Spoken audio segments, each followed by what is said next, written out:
the driving test. How do you pass it? I want to welcome you in. I'm a driving instructor. I teach teens and adults. When you take your driver's test, it's important that you have practice. If you don't practice, you will not be successful. Preparation helps prevent poor performance. Let's go ahead and get into some elements of your driver's test. If you have questions, you can type them in.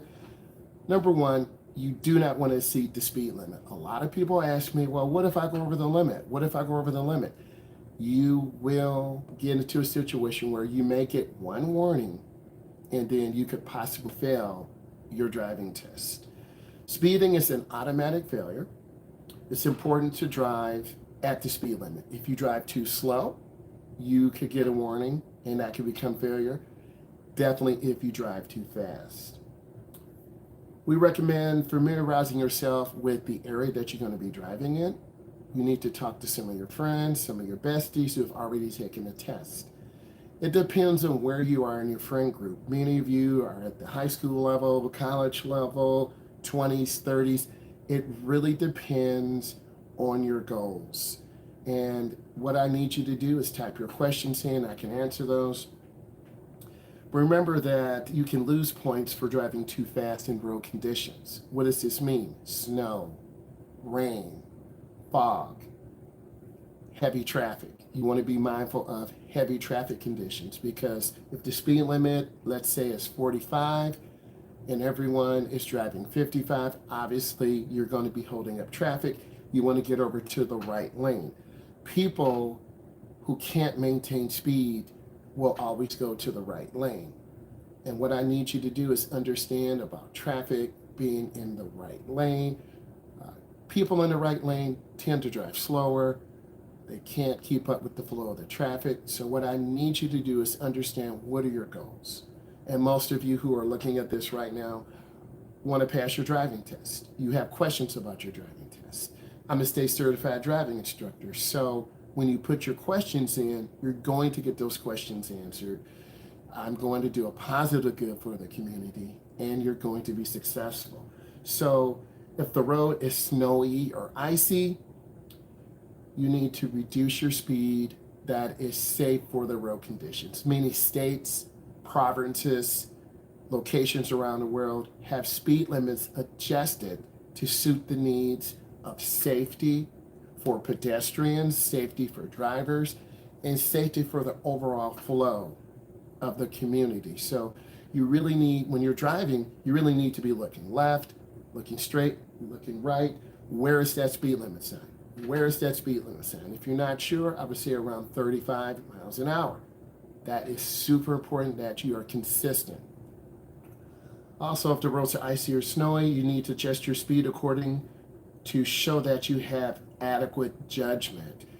The road tester is not judging you on your attitude or your preference. They're judging you on can you control this vehicle. And that's really important that you can control your vehicle. You have to show vehicle control. Number two, failing to show caution in an uncontrolled intersection. Intersections are the most dangerous because you have traffic coming left, coming right, you have pedestrians. So let's go ahead and break down these intersections. As an instructor, I want to see people drive consistently. I want to see you look left to check traffic to the left. I want to see you look right to check traffic to the right, to look for pedestrians, to look for bikers. Every test route, you must at least go through one uncontrolled intersection and one controlled intersection. Controlled intersection has traffic lights, has signs. And when you come up to that controlled intersection, today we're talking about how to pass your road test. And when you come up to an intersection, you have to really look to the left to make sure it's clear. You have to look straight and you have to look to the right. Your road tester, your instructor, we want to see you look.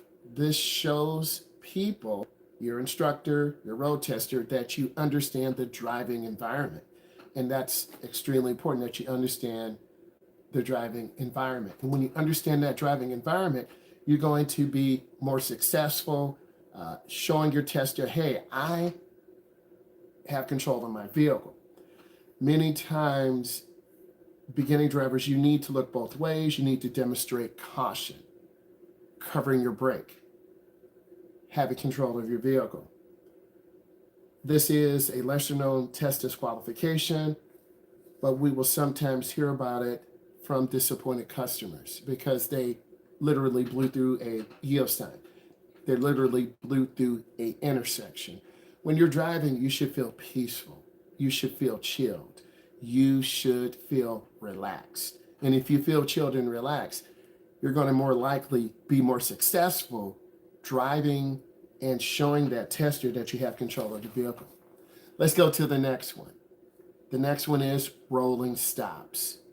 It seems really trivial, but a lot of beginners, and if you have questions, type them in. A lot of beginners just roll stop signs. You learn this from your mom. You learn this from your dad. You learn this from your bestie. You look left and right. There's no one here. I'm just going to roll through the stop sign. You're building a bad habit, and that bad habit will come back to haunt you in the end. And I'm trying to show you right now, because I'm a state certified driving instructor, what do you need to do to be consistent? How do you need to be consistent, not only to pass your test, but to be a lifelong driver? And that's what it's all about. So stop means stop. The minimum is 3 seconds, 1001, 1002, 1003. It could go up to 1004 and 1005, 5 seconds. Okay? Type those questions in, I'll read them. Any information on the right pressure to use according to the brake? You want to use the ball of your foot. You want to squeeze the brake. And that's a great question. Great question. A lot of beginning drivers punch the brake. And if you punch the brake, we're going to jerk the car. And then you will get a minus. If you're driving a manual and you shift down to a lower gear and you pop that clutch up, the car is going to surge back and you're going to lose control. When you're driving a manual, you have to be more sensitive on your brake. You have 3 pedals. You have a gas pedal, you have a brake pedal in the middle, and you have a clutch pedal to the left. When you're slowing down to a stop, I would push the clutch in, take it out of gear, and squeeze the brake and gradually slow it down. Okay? That is really important because if the car bucks or surges, you're going to lose. What I mean by the ball of your foot.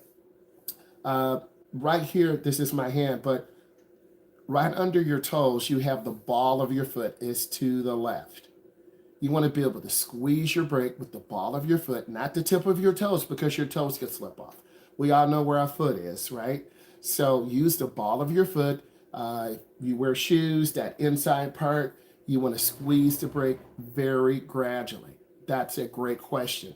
And get in that car, adjust your seat. You don't want to be too close to the steering wheel.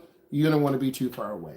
You have to adjust your foot so you can pivot your foot between the gas and brake. A great question. Keep those questions coming in. So no rolling stops. You have to stop behind the stop line. The stop line is the big, thick white line. It's called a stop bar, S-T-O-P, bar, B-A-R, or a stop line, S-T-O-P-L-I-N-E. You have to stop.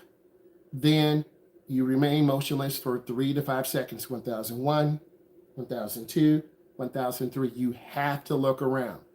Then, if clear, you roll forward. It's called showing the car, where you come up and people from your left and people from your right, pedestrians in traffic, see you. And once they see you, then you're going to be more likely to impress the road tester, and you're showing him or her that you have control of your vehicle. It's about vehicle control. So remain motionless, 3 to 5 seconds, and take your time. So let's continue. Climbing the curb. This means your car actually going over the curb. If you go over the curb, it is automatic failure. What I need all of you to do is stop, check. If you turn the wheel short, you overturn or underturn, the car's going to go directly over the curb. So what I need you to do is take your time, be patient, get the front end of the car up to the edge of the road. You look left, you look right, then you turn right into the nearest lane. Always turn into the nearest lane, L-A-N-E. You have to keep your turn as short as possible to get into the nearest lane to facilitate a smoother flow of traffic. If you just got here, I'm a state certified driving instructor. I'm going over the driving examination. If you have questions, you type them in. I'm explaining what you need to do, how you need to do it, and how you pass the test. And if you have serious faults or serious errors, you can review this, ask me questions, and I will answer those questions, and hopefully the next time you'll pass the test. So we're talking about hitting the curb. How does that happen? If you're going into your right turn too fast, the rear of the car will rotate out to the left, the front will turn short, and you'll go over the curb. That could be automatic failure. Let's talk about your speed control going into intersection. If it's 35, you need to be at 35. You drive 10 under, 12 under, they lose control of their vehicle. And when you, thank you, I appreciate that so much. Thank you for the rose. When you lose control of the car, you're going to show that road tester that you're unstable. You have to demonstrate mental focus. So if the speed limit is 35 or 45, you have to drive at the speed limit. Beginning drivers tend to drive 5 under. If it's 45, they're driving at 40. If it's 45, they're driving at 35. So now you're in a situation where you're going to have to either run the light, which we don't want you to do, because you could have pedestrians crossing left to right or right to left. You could have bicyclists, okay? It's called a left cross, where you're coming up, going into the intersection and you stop. Then you look and it looks clear and you turn. And if you turn, remember I'm making a left turn, the bicyclist is going across your face and you could make contact with them, or a pedestrian. So you really need to be mindful of seeing the whole intersection. And you really have to have like a global view. You see how I'm raising my hands? You have to have that global view. You have to be able to see. You can't just see where you're going. You have to see the whole intersection. Are there pedestrians coming from the left to the right? Are there pedestrians coming from the right to the left? Are there pedestrians walking and a bicyclist? Is there a semi-truck turning? So you need to prioritize what is in your area.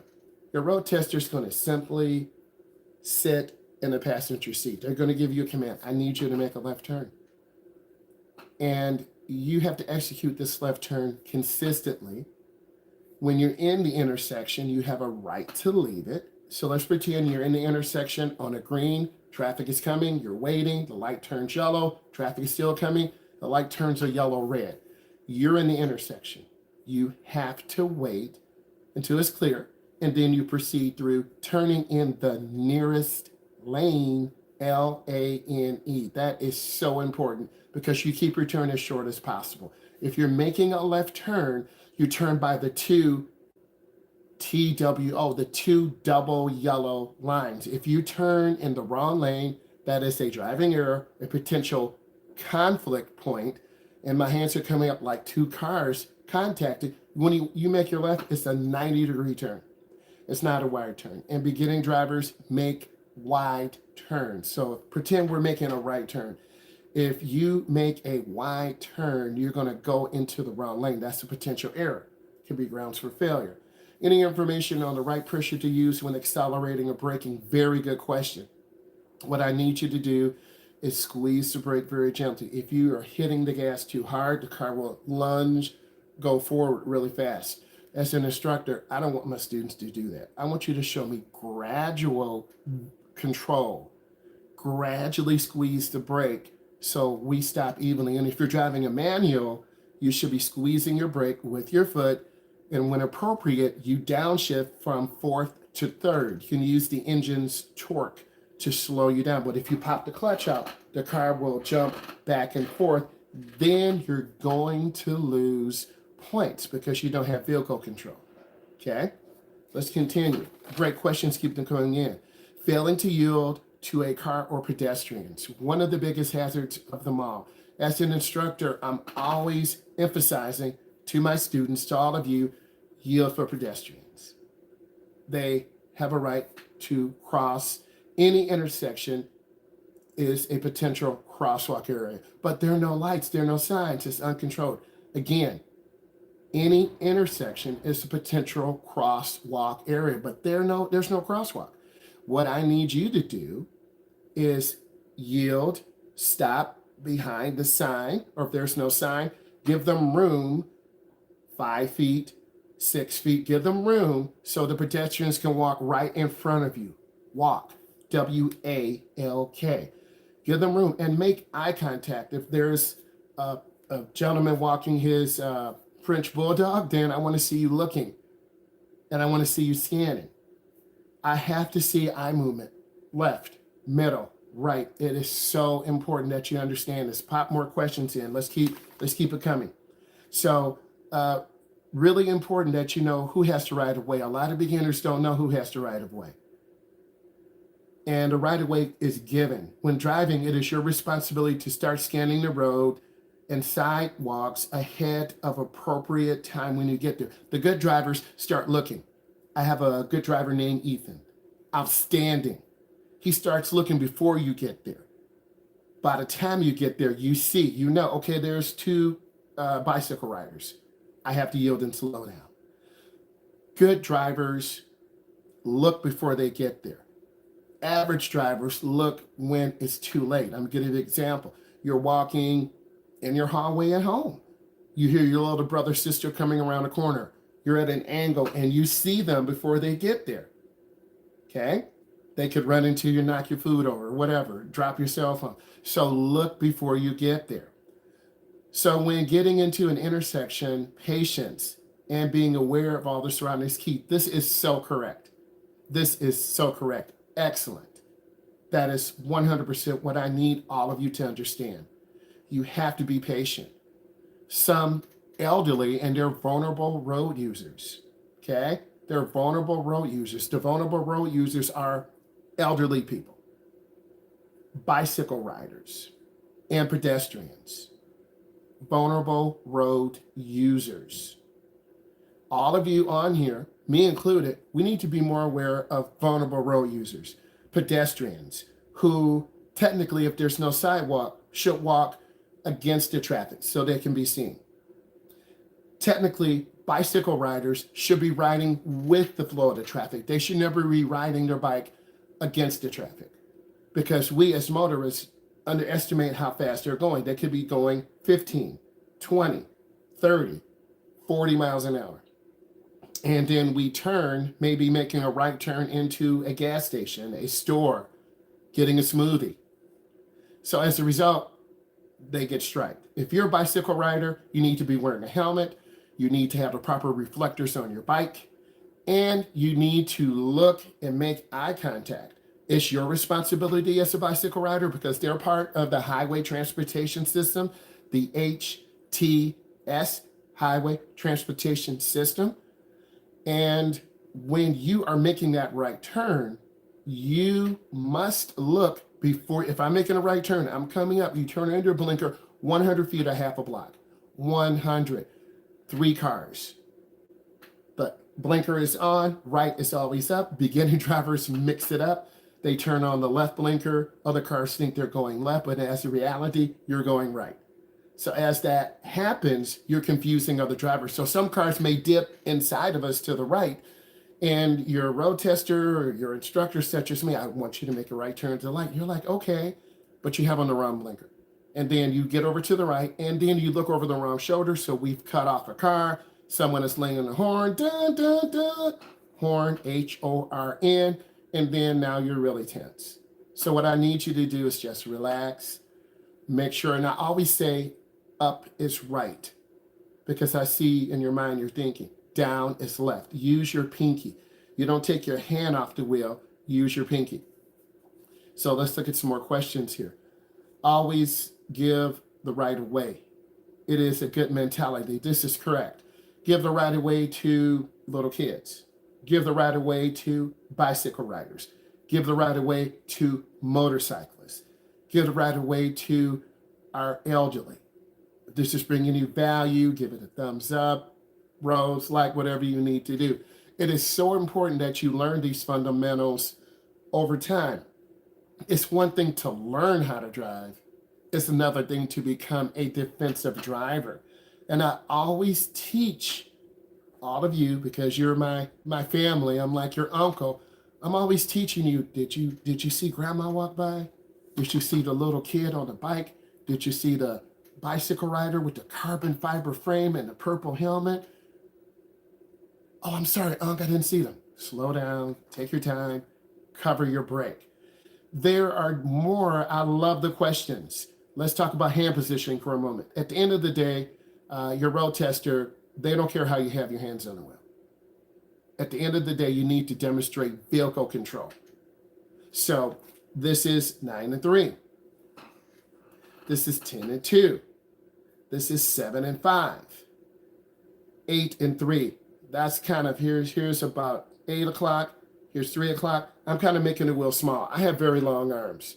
So if you have very long arms, 8 and 3 might not be good for you. It depends on your biomechanical measurements of your body. I'm 6'4", 6'5", 260, long arms. So it depends on the type of vehicle you're in. So what I need you to do is get into that vehicle, adjust your seat, like I'm moving back, move forward. You want to be no closer than 6 or 8 inches from that steering wheel, because there's an airbag in the steering wheel.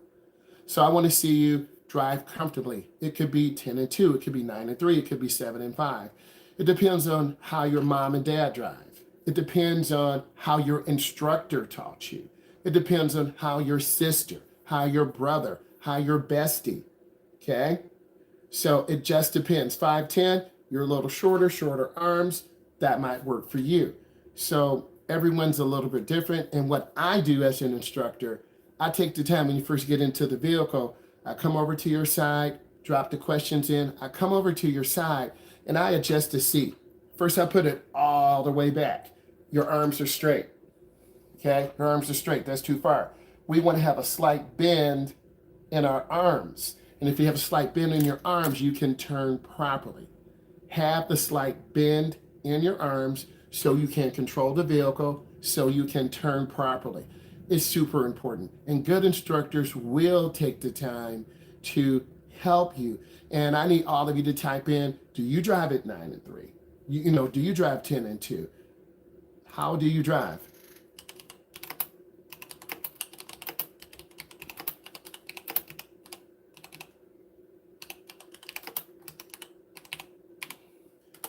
How do you hold a steering wheel?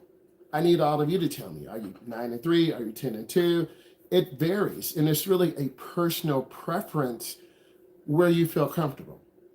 So for me to say 9 and 2, 9 and 3, it varies. So that's the old way of thinking. I see 9 and 3.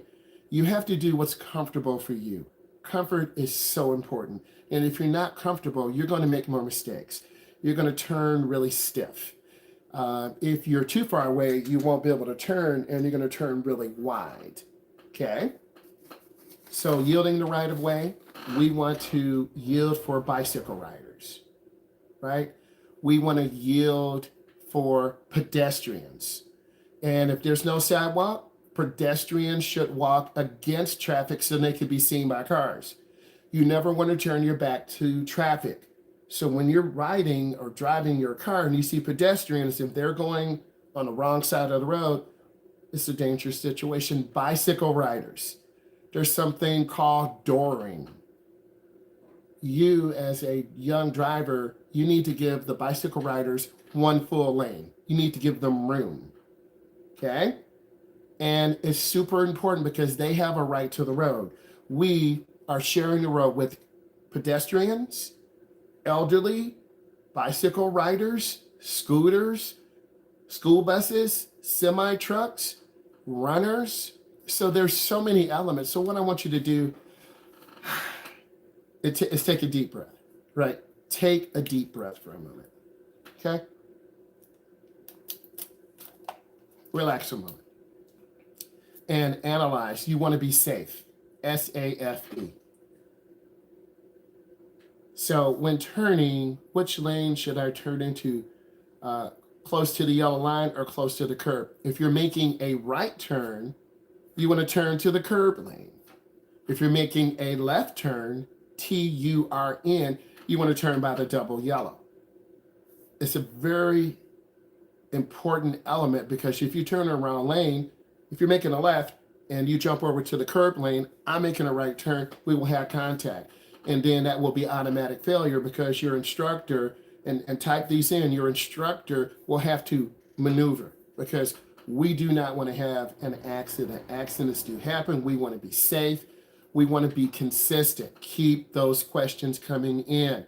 Always keep your turn as short as possible. It facilitates a smoother flow of traffic. If you're just joining us, I'm a state certified driving instructor. I teach teens and adults. We're talking about passing your driving test. I'm here to answer your questions. I'm here to clear up any confusion and to help you be successful and live your best life. This is bringing you value.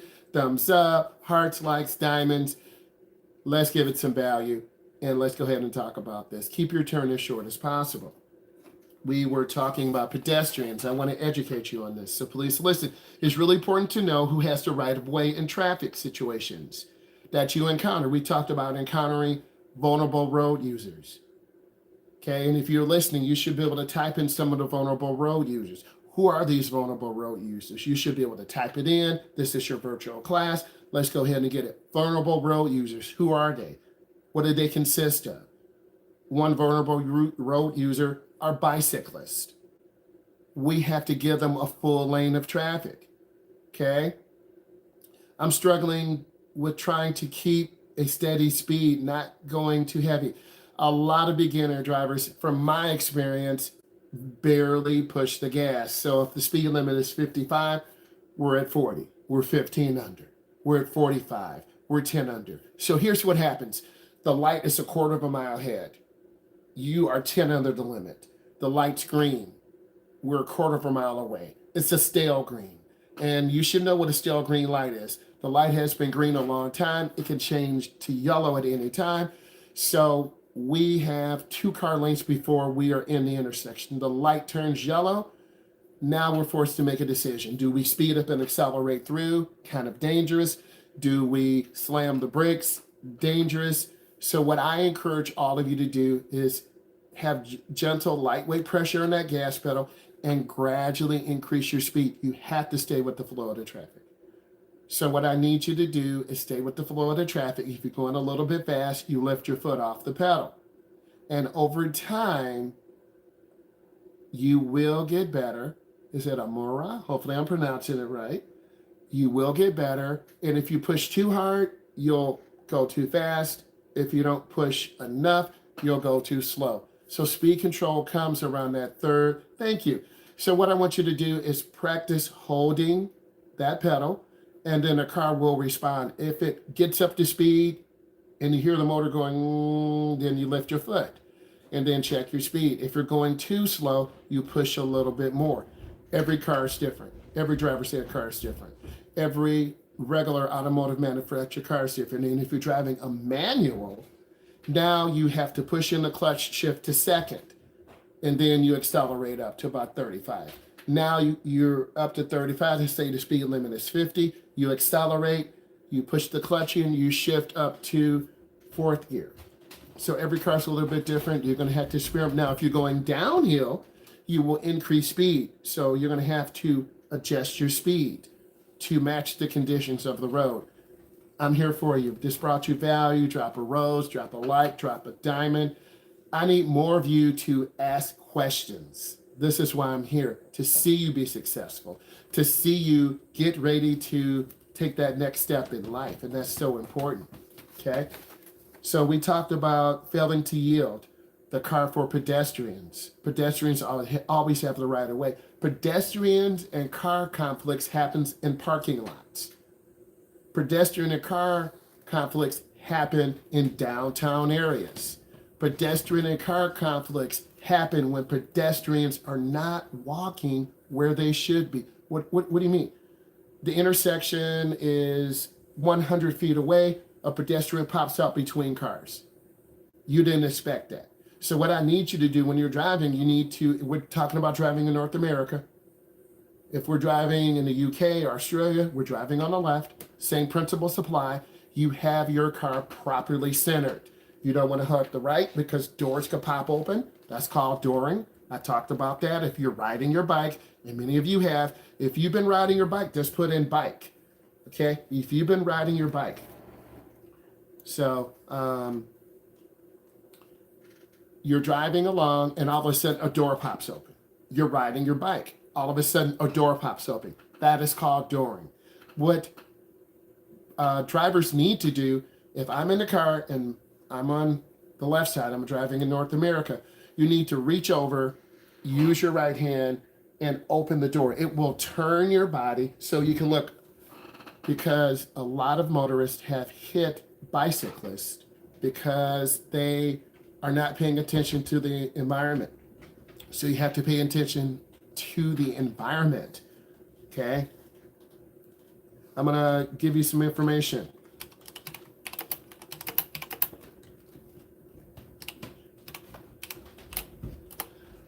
I typed in what is a hawk. Take a moment. This deals with driving. This deals with driver education. This deals with pedestrian safety. So I'm typing in the word hawk. Many of you have this, so I'm gonna let that kind of chill for a moment. The final road test skills. Teacher intervenes to maintain vehicle control. That could be automatic failure. What does this mean? If you're making a right turn and you're about to hit the curb, the instructor has to turn the wheel. Okay? That is grounds for potential failure. Speeding 10 or more over the limit, automatic failure. You want to drive at the speed limit. If you speed 10 or more over, automatic failure. Dangerous maneuver. You are making a lane change, but you didn't check your blind spot. The instructor says, I need you to make a lane change to the left. You turn on the wrong blinker. You look over the right shoulder, but you should be looking over the left shoulder. You cut off a car. You will be marked down. If I'm in the car with you, I'm going to make mental note, and then I'll talk to you in the end.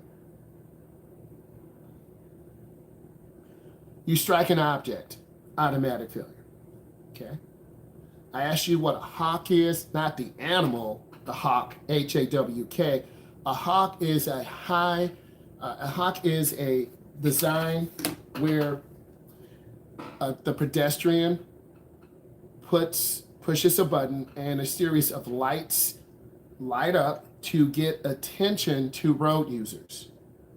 And this attention allows drivers to stop. Hawks cost anywhere from $250,000 to $500,000. They could be in Chicago. They could be in New York. They could be in any community that has a lot of pedestrian foot traffic. So you push the button, it lights up like a Christmas tree, and then this allows, it goes from yellow to red. And this allows people, pedestrians and motorists to slow down, and then a bicyclist or a pedestrian can safely cross the street.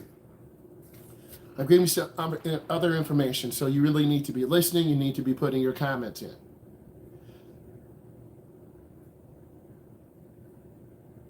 You need to be able to identify targets when you're driving. What is the target? A target could be a pedestrian. Our target could be the stop line. Our target could be the light. When you're driving, there is a lot of visual stimulation in the driving environment. What I need you to do as a driver getting ready for your road test or taking your 4th, 5th, or 6th lesson, yes, the button is pressed. That is correct. Thank you. The button is pressed, and then it lights up like a Christmas tree, and then the pedestrians and motorists stop. Thank you. That's great. So let's continue. You want to search 10 to 15 seconds ahead of you so you can see trouble before it gets there. Remember I mentioned Ethan, he's finishing up tomorrow, a really good driver. Before he gets there. You as a driver or drivers need to look. Are there people coming? To my left, to my right? Are there bicyclists coming? Thank you. Thank you. Thank you for the teddy bears. I appreciate it. Thank you. That means so much. Thank you. Right? So what, and I saw some of your stuff too. So what does this mean? You have to be extra cautious at intersections. Failure to yield. We've talked about this. Yield for pedestrians. If you're not sure, yield, let them go by. We're coming out of McDonald's. Just the name, but coming out of McDonald's. That's the private driveway. We have to yield to someone riding their bike in front of us. Yield to maybe a person is coming in the wrong entrance. There are two entrances. There's an in. It usually says in, it has an arrow. And then the other one has out, O-U-T, and an arrow. And sometimes on the arrows, they have an in, I-N. And then on the out, there's an arrow going out, and it says O-U-T. So sometimes delivery drivers, inexperienced drivers, it's happened to me with my students. They turn in the wrong lane. And I'm saying, no, that is the, and they're like, oh, I'm so sorry. So my job is to help educate you. My job is to see you grow and become safe, right? And that's a normal mistake. It could happen to anyone. At night, in the morning, you're tired, after a football game, it happens. We talked about a dangerous maneuver. Maybe you're making a left turn. I give you instructions. I need you to make a left turn at the next intersection. You're like, okay, you got over, mirror, turn signal, blind spot. You looked, you checked, you got over. But then you started making your left turn, and a pedestrian is called a left cross. You don't see them till the last second. A car is coming. We squeeze the brake to give time for the pedestrian to walk by. Okay, all of you have crossed intersections before where you see cars who are way past the stop line, and basically you have a bumper in your face. You have headlights in your face, and you're saying to yourself, oh my God, I feel so vulnerable and so dangerous. So what I need you to do is make sure you stop behind the stop line. Give extra caution to vulnerable road users who are pedestrians, who are the elderly, who are bicycle riders, because those vulnerable road users take more time to get across that intersection. And you want to be mindful. And your instructor should be supporting you. Heart, they should be supporting you, saying, you're doing a great job. Take your time. Okay. If you just popped in, we're talking about how you pass your road test. I'm a state certified driving instructor. I'm giving you real information because I'm on the platform all the time. I want to bring awareness. I want to make you safe drivers. I want you to, you got questions asked. Amora, if I'm saying it right, search 10 to 15 seconds ahead. Give yourself time. That is correct.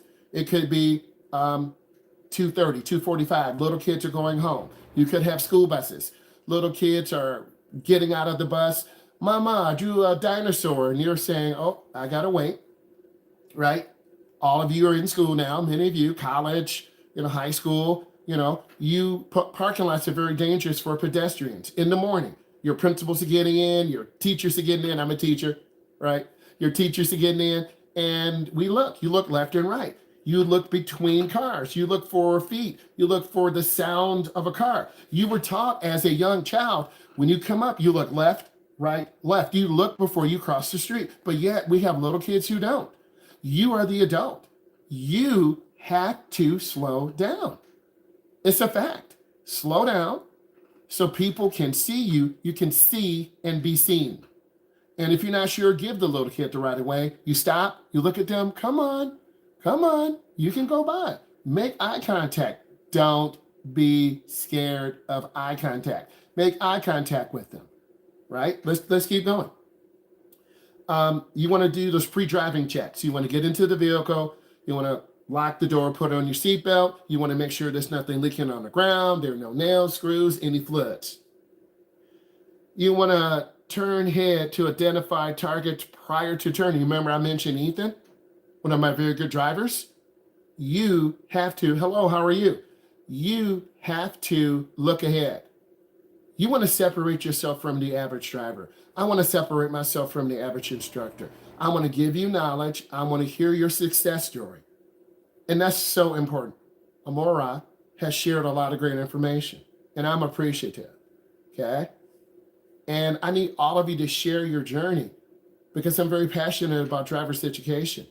Pass your driving test.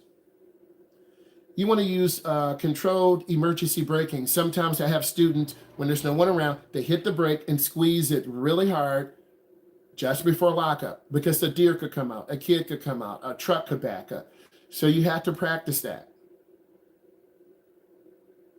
Use this balance.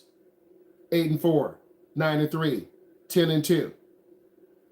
Meaning on your steering wheel, a lot of beginners, they have one hand up high, one hand down low. No one drives like this. Okay? This is how people are driving. We're not driving a toy car. We're driving a real automobile. So you want to have your hands at 9 and 3. 10 and 2. I have very long arms. I'm almost 6'5". I have very long arms. So 9 and 3 might not be good for me. You know, how do you drive? Are you 10 and 2? Are you 9 and 3? Are you 7 and 5? You know, how do you hold the steering wheel?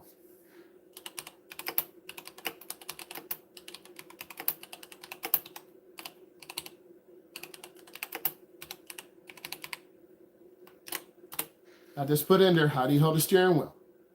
Tell me. I'm more 7 and 5 because I have long arms. It depends on the car. Some smaller cars I can't fit into because I'm a bigger guy. It depends on how you're shaped, but you want to be comfortable. Okay? If you just popped in, we're talking about how do you pass the road test? What do you need to do? How do you become better? Okay? Super important. Next, vehicle control when backing. You have to look out your back window. But what if I have a backup camera? Yes, that's fine, but you need to look out of your back window. Vehicle control when backing and turning. There's a checklist. I have that checklist. I'm a state certified driving instructor. I'm here to help you reach your goal to get your license. That's so important. Searches, mirrors, over shoulder, and selects target. The target is you getting in your lane. The target is you looking ahead and making a consistent right turn, a consistent left turn. If you're making a right turn, you turn into the nearest lane by the curb. But what if there is blocked and there's someone walking? You yield, you let them walk by, and then once they walk by, then when it's clear, you proceed. You look left because we don't want to have a left hook and injure someone. Okay? Let's continue. You identify targets. This could be kids, cars backing up, trucks backing out. I always communicate that to you. Really important. Your instructor should be lively, a lot of energy, talking to you, making you laugh, having a sense of safety. Safety is really important. Search is 10 to 15 seconds ahead. You want to look around. You want to check traffic. Okay? Able to judge stopping and adequate following distance is a car length for every 10 miles an hour. If you're going 40, 0, you want 4 car lengths. Okay? Car length for every 10 miles an hour. I'm always an advocate of have good speed, have good space, and a smile. A good smile is so important. We talked about using balance.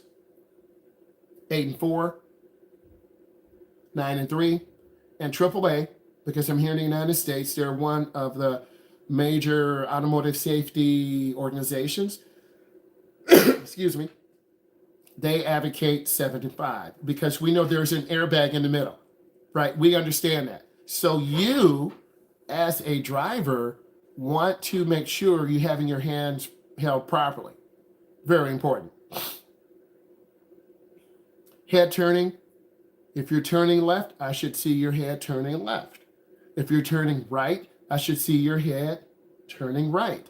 Consistency. This is your driver's ed, how to pass your test class right now. If you're popping in, we're talking about how you pass your test. I need to know, how do you hold your wheel? What do you need to do? Are you at 7 and 5? Are you at 10 and 2? Are you at 9 and 3? It really varies. It varies from driver to driver. What will you learn? What did you learn? How does your mom hold? Well, my dad holds it with one hand.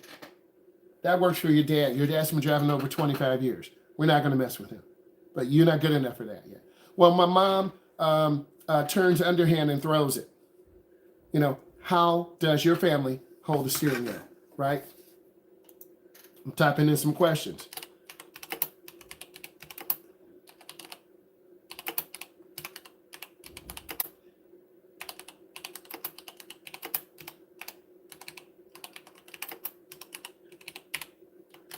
I popped in a question. How does your family turn the steering wheel? Do they throw it, meaning underhand and they just throw it? Do they turn hand over hand? Do they do hand to hand? In the UK, they advocate hand to hand.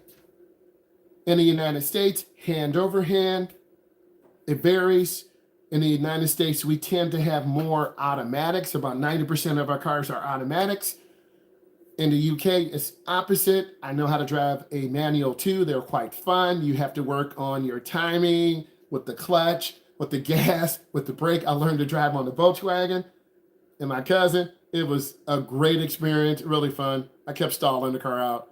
Oh my God. Because one of our members at the YMCA said, hey, would you like to drive my car? And I'm like, yeah. But when I ran out, it was a Volkswagen. It was orange. It was a convertible Volkswagen. I'm saying to myself, I was scared to go back and tell him, I don't know how to drive this, right?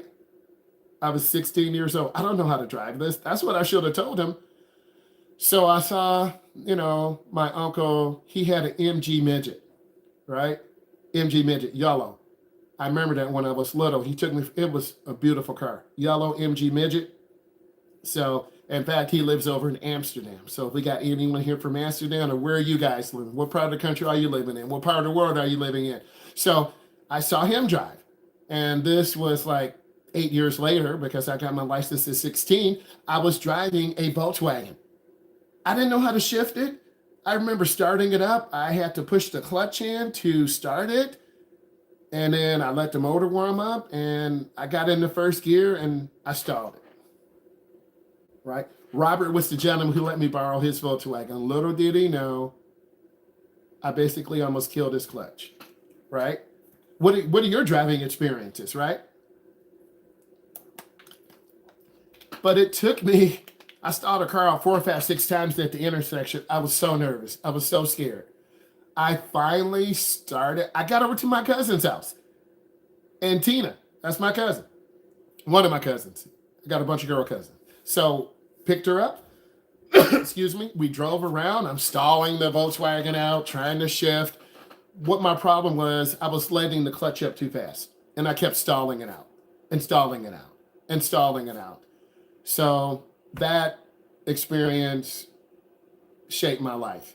And when you have experiences like that, you can share, right? And, I'm a kid growing up, learning how to drive a manual Volkswagen orange. Wow. So you will have those experiences. And I want you to remember those experiences. So when you're driving, you have some information to get back to. We're talking about driving manuals. And when your uncle, your uncle got out of work, one of the gym members said, hey, you can drive? And it was a Volkswagen. I should have known because there was a W on the key, right? So I need to know, how does your family turn the wheel? Do they turn hand over hand? Do they turn hand to hand? Do they do underhand? Do they drive with their knee? How do they drive? That's what I need to know. So on the test, there's hand over hand, there's hand to hand. And did I tell you I drove a student who was born with one arm? Yes. So I said to myself, how am I going to drive the student? So I told my student, get in the car, adjust your seat, we're comfortable. He got his seat just right. He was about 5'8", 5'10". He got his seat just right. And then it was automatic. It was not a manual, automatic. And I said, you just go ahead and turn the wheel how you feel comfortable. And this is before the the newer robotic arms where, you have a hand that moves. He had a hook. So I said to myself, wow, how do I support him? Okay. But I did, because I listened to him, and good teachers, good instructors listen to their clients, their students. So if your driving instructor is not listening to you, you won't do as well. You're going to feel uncomfortable. It's so important that you have someone listen to you and support you and help you. So I said drive, and he kind of turned the wheel with the palm of this is your palm, okay, his right arm. He wasn't born with a right arm, so he had the prosthetic go all the way up to his shoulder. So I was scared because I thought the steering wheel was going to get hooked. So I said, so he used his right arm at the bottom. He had it on his leg to kind of slow the speed of the steering, and he would kind of steer with his left. So I said to myself, okay. And then I helped him. So I said, you got to go slow into your turns and accelerate out. That experience made me a better instructor. Okay. And I need you to go through your experiences when you drive. If you just joined, we're talking about passing your driving test, what your instructor needs to do. I'm going over those elements. If this is bringing you value, let me know. Got to be able to judge stopping distance, squeeze your brake, use the ball of your foot. A lot of beginners wait till the last second, they slam the brake. If we're driving a stick shift, you're in the wrong gear, the car basically lunges forwards and shuts off. That's what happened to me, my cousin and I, when we were driving the Volkswagen, right? And I kept stalling it. And then the light would turn green, I would lift the clutch up really slow, and then the car would stall out. I'm like, oh my God. I was just so nervous and so emotional driving the stick shift. And I had no idea what to do. I saw it before, but I started getting the gas right. And once I got the car going, I was okay. We talked about push-pull steering. Some people do push-pull, where they're just feeding it, okay? They have their hands together. That's different too. Everyone's a little bit different. Do you do push-pull? Do you do hand over hand? It varies from person to person to person.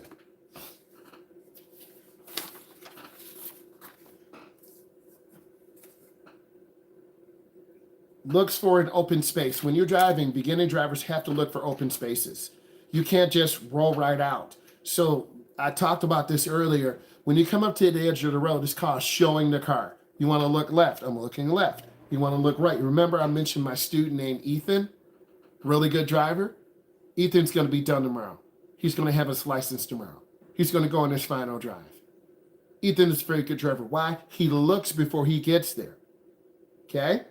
He looks before he gets there. So when you're driving, you have to look left, middle, and right.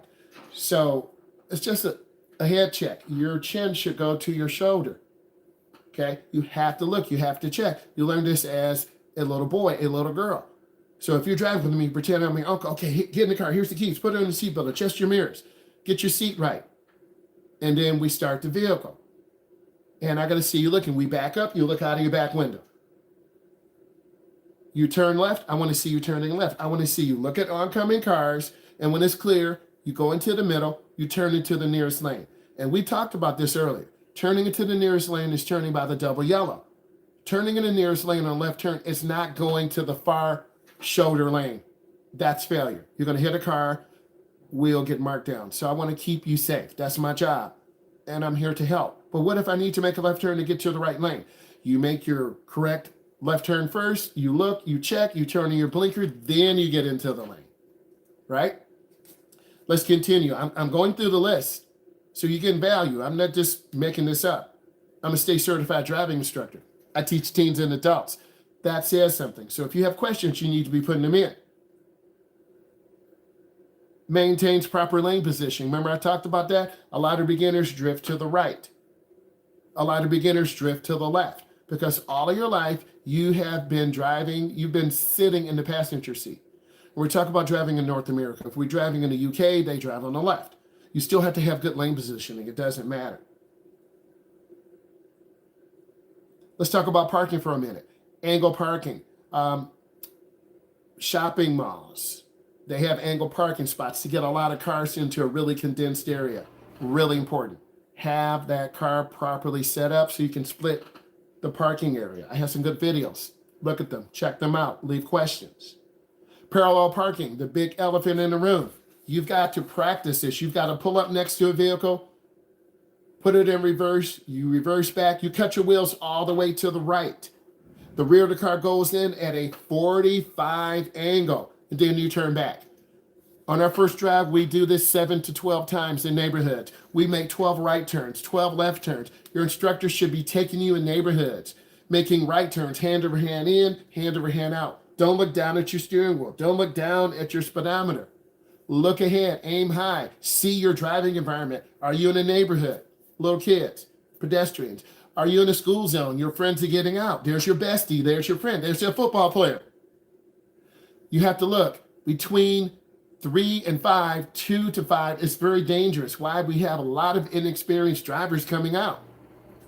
You, as a driver, slow down. Drive at the speed limit. Don't run lights. If you run lights, you're going to start developing bad habit. I had a beginning driver blow 3 yellow, red lights. I said, stop. You have to get in the back seat. We're letting John drive now because you're learning an unsafe habit.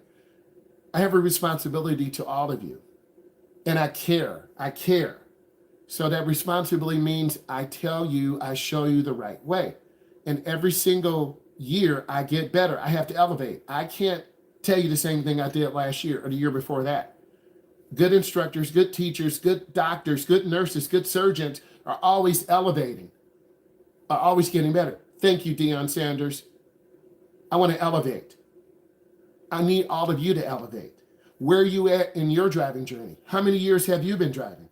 I'm going to put that in. How many years?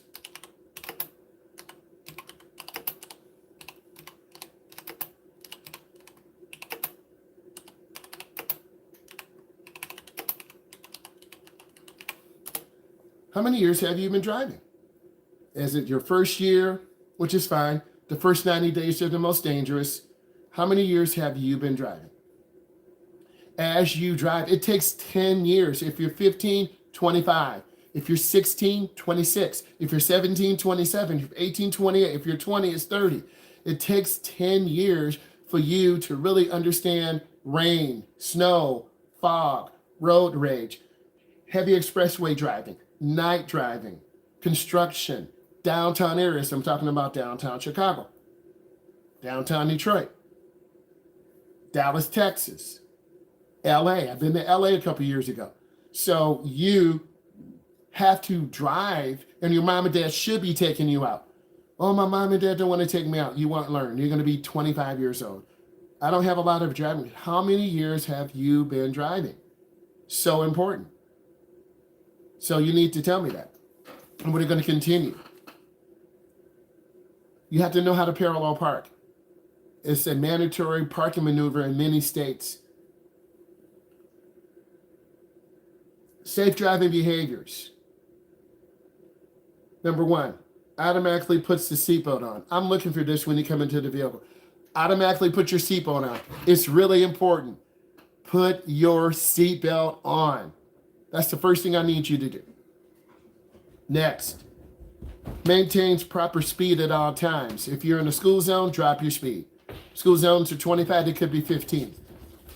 You're going to have something called a hawk. Not the bird, the hawk, but it's a button activated, pedestrian activated crossing that lights up like a big Christmas tree. It blinks yellow, then it blinks red, alerting motorists, bicyclists, and pedestrians people are crossing.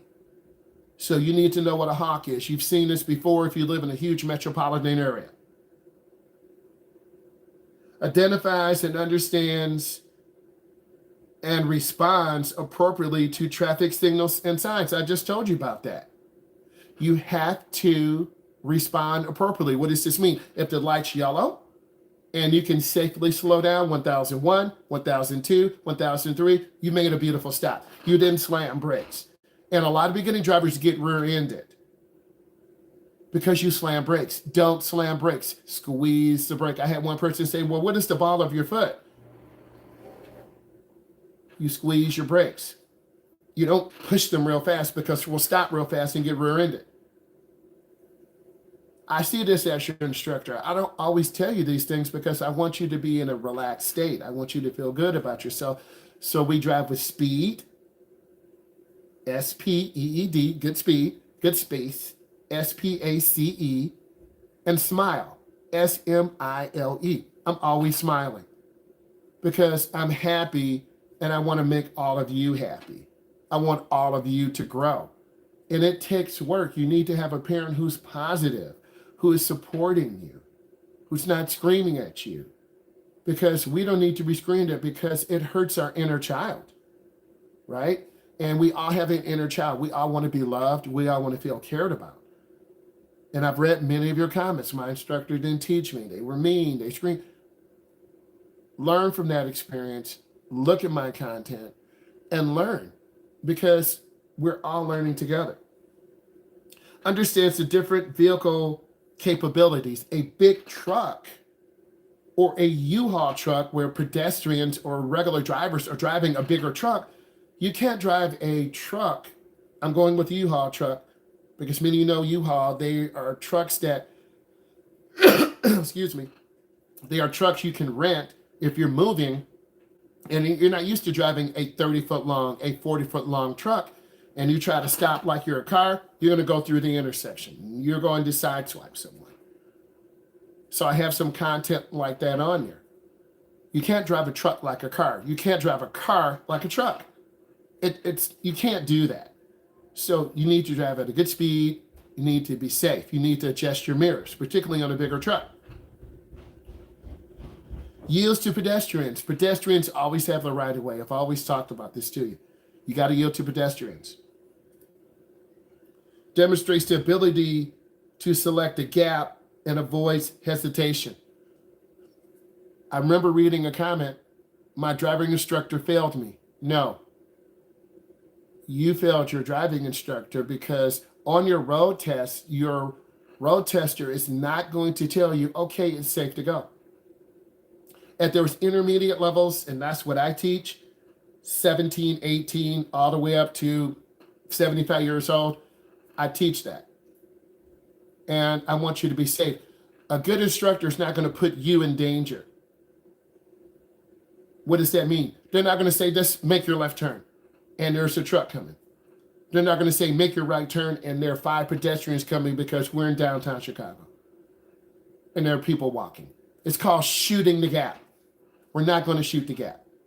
There's so much value here. Ladies and gentlemen, I want to say thank you. It's been awesome. I will be seeing you guys soon. I need you to take care of yourself and live your best life. Really important.